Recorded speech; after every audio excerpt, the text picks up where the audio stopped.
What's up, fight fans? This is Kurt DeVille with Counterpunch Boxing News. I just read a article that Abe Sanchez that says that Gennady Golovkin is upset about the loss. He feels that he won the fight, and Abe was saying that we feel that we won the fight, and that Gennady can't get a fair shake in Vegas. That Canelo Alvarez is always favored to win, on both fights. We have to be careful on how we approach questioning, entering the negotiations for a possible third fight, and that adjustments don't really have to be made because that's discrediting Gennady Golovkin and all his hard effort and on the things that he was able to do in that fight.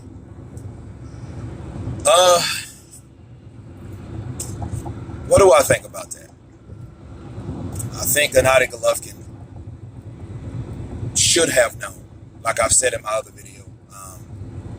It's natural to lose a decision, especially if you've never lost. But Gennady Golovkin needs to understand something. Gennady Golovkin didn't get a fair shake in the first fight. It just wasn't a loss. There's a saying that warning comes before disaster. Okay? This is the disaster at this point. Yes, it was a great fight. I take nothing away from the fight. The physicalities, the two different styles put together. Canelo coming forward, Golovkin using the jab, changing his style slightly because Canelo was coming forward. You can't take anything away from any fighter. The only thing we have left is the politics of the game. It's what happens outside that squared circle. Okay? That's all we have to go on. That's the problem. I would have been comfortable if this fight was a draw.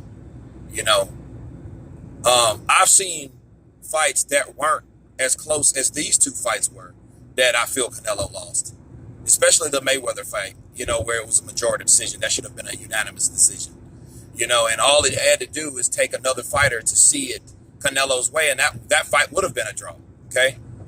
The Lara fight, that fight wasn't even close to me. I think Lara beat him 8-4. So, going in to a fight, you can't just assume, that the judges are going to give you a fair shake in Vegas. You know what I mean?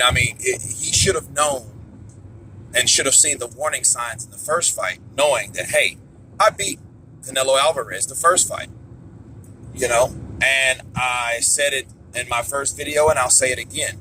There should be no reason that he should have fought Canelo Alvarez the second fight. He's the champion, and the main topic about this, and a lot of pro Canelo channels don't really mention, is that Gennady Golovkin was the champion. You have to decisively beat the champion, okay? You can't almost beat the champion or come close to beating the champion. You have to beat the champion decisively. Canelo Alvarez didn't do that Saturday night. Canelo Alvarez put on a hell of a fight. He did that. He did things in that fight. He showed that he wasn't scared of Gennady Golovkin. Gennady Golovkin hit him with punches that he took and still kept throwing. Fighters don't do that, and he could have took. Canelo can take those punches anyway because he took them in the first fight. I don't see why people thought that Golovkin was just going to go in there and knock out Canelo Alvarez because, he was moving. He was just fighting a different type of fight. Now he made adjustments and was coming forward, but he took punches in the first fight. He just didn't take them the way he took them this fight, but he did answer questions. Yeah, I can take Gennady Golovkin's punch. Yes, I can stay in the pocket with Gennady Golovkin. Yes, I'm not afraid of Gennady Golovkin. So Canelo, they say, Max Kellerman was talking about the story and all that, but, if that's what he meant by answering the questions, I feel Canelo done that. But did Canelo beat Gennady Golovkin decisively, the champion? No, he did not. And Gennady Golovkin should feel discouraged, especially now apprehensive. But see, here's the thing. He should have discerned this on the first fight. It's not about, what you feel this time. If you know you caught a draw and you thought you should have beat Canelo Alvarez the first fight, you should have knew, okay, Adelaide Bird's scorecard was foul play. So if you knew and you had an inkling of a doubt and you're a suspect that this was some foul play, okay, why did you go into another fight thinking that was going to change in the second fight? You know what I mean? Because for all we know, the 114 could have just been the corrupted scorecard. You know what I mean? But again, the fight was close, but Gennady Golovkin was the champion. But Gennady Golovkin isn't the money man. He's not the A side of this equation.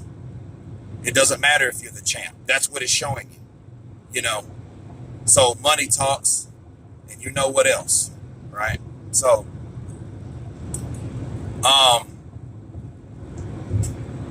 furthermore, on Abe's remarks about adjustments, and he was saying, I don't think that we need to do anything else, and I don't want to discredit Golovkin. Well, there's always adjustments that you can make. The question is, will Gennady Golovkin make them? Because in 2 fights, we've seen Gennady Golovkin neglecting the body, which Canelo Alvarez got praised for simply because he did go to Golovkin's body. It looked like it bothered Golovkin. I think it did. You know what I mean? He put investment in the body with Gennady Golovkin being a hard one-punch knockout body puncher, like a Mickey Ward type puncher to the body. He refused to go down there, and there were openings that I saw. He just didn't do that. So in 2 separate fights, he was a headhunter, which he should have been going down to the body, and that showed the judges that he lacked variety, and I don't know why he didn't do that. And so those could be one of the things that, if I was Abe Sanchez, go to the body.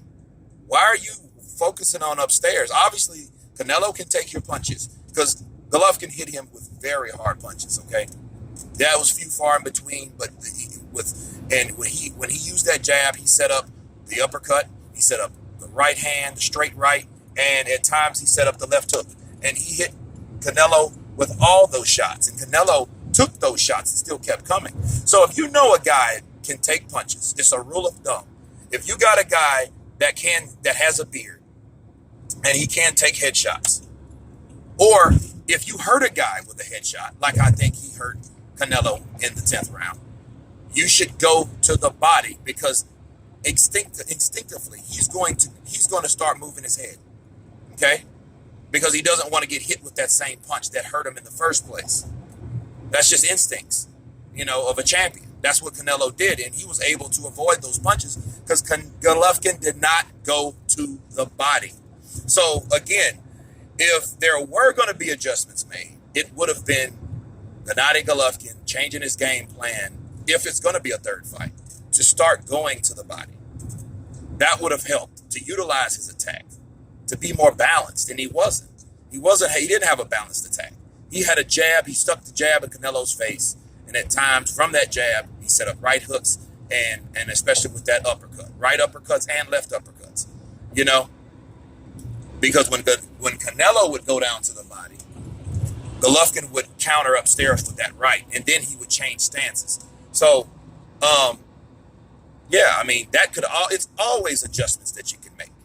So if Abe Sanchez thinks that there's no adjustments that could be made by Golovkin if there is a third fight, he's sadly mistaken. And then this is a time where Golovkin should consider another trainer, simply because a guy, doing the same thing with a guy, and I get the logic of it. If you feel you win, why would you need to adjust? But there are things that he could have done in this fight and the last fight that he didn't do, like going to the body. That would be the only thing that I could recommend, because Golovkin, is a limited fighter with what he can do. You know what I mean? He's a very good fighter because what he can do, he does very well. Okay. So, that's my talk on it. The last thing I want to talk about, what else? The venue. Will he get a fair shake in Vegas? Probably not. Okay? All he can do is fight his ass off, and he may get another draw. That's if he's lucky. But like I told everyone, getting a win against Canelo Alvarez in Vegas is near impossible unless you knock him out. That's it. And because we have to stop pretending that, politics, the powers that be don't exist in the sport of boxing when we damn sure know that it does. We know it does. Okay? Now, on a third fight, if a third fight does happen, one of the things he could ask for is to have the fight in Madison Square Garden. Because at Madison Square Garden, a lot of those politics don't really apply up there as much. You can ask Miguel Cotto about that, because he fought Austin Trout and got upset by a decision. So, but Canelo's a different beast, but I wouldn't want to have it in another place, so, but again, it was a close fight. It was a very good fight. One of the Fighter of the Year candidates. As fight fans, we should be honored to have a fight like this. Yeah, the outcome, the scorecards are always going to be questionable, especially when you got a guy that's the money guy, that everything's on the line. That's the younger guy. Okay, so there's a lot of factors that Golovkin's camp is not really considering that really should be taken into consideration. But anyway, that's my remarks, my comments on Golovkin's article. You guys tell me what you think about Gennady Golovkin. Does he get a fair shake? And what should he do from here? Anyway, you guys been counterpunched. Please subscribe. Peace.